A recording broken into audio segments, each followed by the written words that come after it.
তিলোত্তমার বিচার মামলায় বড় ধাক্কা। তিলোত্তমার মামলা আর লড়বেন না আইনজীবী বৃন্দা গ্রোভার। হঠাৎ কেন এই সিদ্ধান্ত?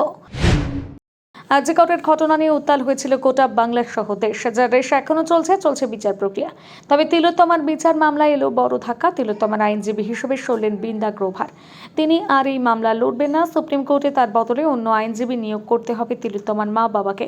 জানা গিয়েছে, আদালতে আইনজীবী বৃন্দা গ্রোভারের ভূমিকায় অসন্তুষ্ট তিলোত্তমার বাবা মা। মঙ্গলবার সুপ্রিম কোর্টে শুনানির পর নিজেদের অসন্তোষের কথা বৃন্দা গ্রোভারকে ফোনে জানান তিলোত্তমার বাবা মা। এরপর মামলা থেকে সরে যাওয়ার সিদ্ধান্ত নেন বৃন্দা গ্রোভার। সুপ্রিম কোর্ট এবার তিলোত্তমার সুবিচারের জন্য সওয়াল করবেন অন্য কোনো আইনজীবী। সুপ্রিম কোর্টের পাশাপাশি শিয়ালদা আদালত, কলকাতা হাইকোর্টে নতুন আইনজীবী নিয়োগ করা হবে। অন্যদিকে বৃন্দা গ্রোভারের দপ্তরের তরফে মামলা ছাড়ার প্রসঙ্গে বলা হয়েছে, কিছু নির্দিষ্ট কারণ এবং পরিস্থিতির জন্য এই সিদ্ধান্ত নিতে হয়েছে। বিগত 3 মাসের যাবতীয় নিয়ম মেনে আইনি সহায়তা প্রদান করা হয়েছে।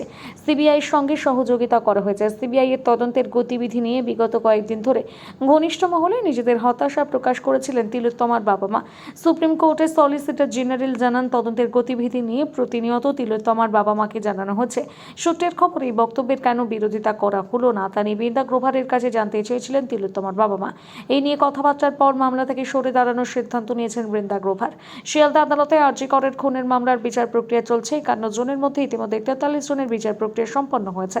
কয়েকদিনের মধ্যে বাকি সাক্ষ্য গ্রহণ প্রক্রিয়া শেষ হবে। এই বিচার প্রক্রিয়া শুরুর প্রথম দিন শিয়ালদা আদালতে হাজির ছিলেন বৃন্দা গ্রোভার। তার আগে নির্যাতিতার পরিবারের হয়ে মামলা লড়ছিলেন আইনজীবী বিকাশ রঞ্জন ভট্টাচার্য।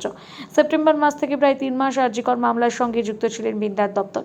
বিচার প্রক্রিয়া শুরু হয়ে যাওয়ার কারণে বৃন্দা আরজিকর মামলা থেকে সরে দাঁড়ালেন, এমনটাই জানানো হয়েছে তার দপ্তরের দেওয়া ওই বিবৃতিতে।